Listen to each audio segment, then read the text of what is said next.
بسم الله والحمد لله والصلاة والسلام على رسول الله. سلام البنات، ان شاء الله راكم كامل لاباس. شوفوا البنات، اليوم عندنا خبز الدار حلو، صدقوني تجي روعة بنين وروعة. خبز الدار درتو قهوة العشية، شوفوا كيفاه راه طايب احمر ما شاء الله. الله الله، شوفوا كيفاه، شتو كيفاه جاني. شوفوا كي بونج خفيف روعة. خبز الدار تاع سميد، جا واحد الخبز ما شاء الله. شوفوا لهنا كيفاه عائشة تقسم لكم. شوفوا كيفاه قسمت لكم طرف. شتو كيفاه راه جاني روعة. والوصفة تاعو سهلة، ما فيهاش مكونات بزاف. واش فيها؟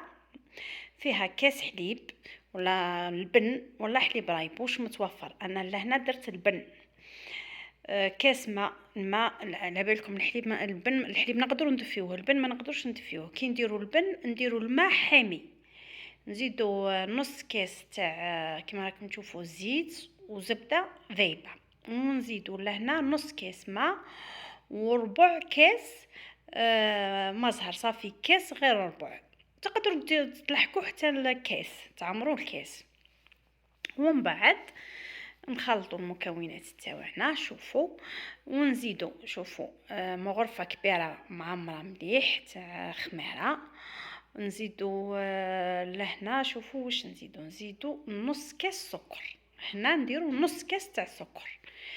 كما على بالكم خبز الدار تاعنا حلو، يجي كي البريوش، يجي روعه. ومن بعد نزيدو السميد لهنا نزيدو بالكاس. انا لهنا درت قولوا ربع كيسان تاع سميد. كاس الاول ندير الاول ونحرك، ونزيد الثاني ونحرك كما راكم تشوفوا لهنا هاهو. ونزيد لهنا ثالث هاهو. حركت، ندير بالكاس ونحرك، ندخل السميد تاعي مليح. شوفوا ها، شوفوا نضرب خاطرش لهنا هذا هو كي نضربوه اللي يجي خفيف. ومن بعد واش نديرو؟ نجيبو بيضه، نديرو البياض في العجين والصفار نخليوه نديروه من فوق. شوفوا هنا شفتوا كيفاه هكذا. من بعد نزيدو نجيبو الكاس الاخر تاعنا تاع السميد، نزيدوه ثاني بالتدريج. شوفوا الصفار البيض تاعنا زدنالو كيما نقولوا، قلت لكم زدت له مغرفه تاع خل او المقطع تحذف لي. ما كنتش نصور فيه وانا نحسب في روحي كنت نصور فيه. ومن بعد لهنا نجيبو بلاستيك ونخطيوه ونخليوه يخمر حوالي 10 دقائق حتى لربع ساعه. ليه يوجد هذا الخبز. شوفوا لهنا دوكا من بعد ما يخمر كما كنا نشوفوا على الاول ما درناش الملح. دوكا جبت الملح، درت الملح، وجبت لهنا الكاس تاع فرينه. كاس تاع فرينه تاعي درت منه غير ربع، ماشي كاس غير ربع تاع فرينه. انا جبت كاس ما على باليش قداه يديلي. درت ربع كاس، فرغت ربع كاس فرينه، وزدت معاه نص كيس تاع خميره. شوفوا لهنا. ونعجن، ندخل الخميره الفرينه تاعي بشوي في العجين كما شفتوني هكذا. ها دوك تشوفوا، شوفوا العجين لهنا يجي طري كما على بالكم. خبز الدار كي العاده يا اخي العجين تاعو دائما يكون طري، يكون يلصق شوي في اليد. ها شفتوا العجين تاعنا تاع الخبز هذا هو. ها دوكا لهنا واش ندير؟ شوفوا البلاطو تاعي انا واش درت له.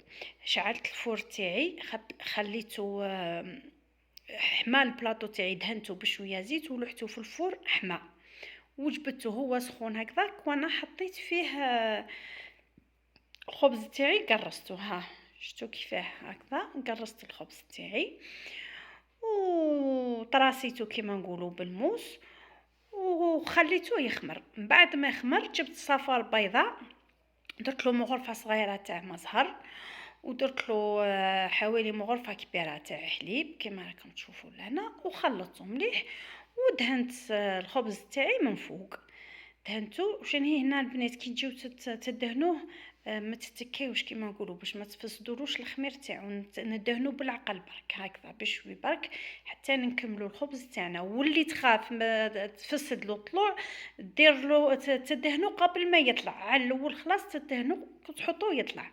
درت له انا الجنجلانيه ودرت له كيما راكم تشوفوا السينوج، ودرت له الخبز عفوا درت له السكر من فوق هكذا، ولحتو يطيب في درجه حراره 180 190 حتى ل200 مدة 10 دقائق. طاب من تحت وعاود شعلته من فوق كيما راكم تشوفوا. ها شفتوا لهنا ها طايب. شوفوا شنو هي البنات، ما ديروش الغلطه اللي درت انايا، ما تقسموهش وهو سخون، خليوه حتى يبرد وبعد تقسموه. انا شوفوا البنات قسمته وهو سخون، كشتوه على الاول كيفاش نقولوا دقدق سماوه على بالكم، هو مبسس كي تقسموه وهو سخون يتفرتت. ها شفتوا كيف راه ما شاء الله جاني واحد الخبز روعه. جربوه ماكمش راحين تندموا. شو نقول لكم البنات، اللي ما درتوليش اشتراك ماذا بكم ديروا اشتراك وتابعوا وصفاتي.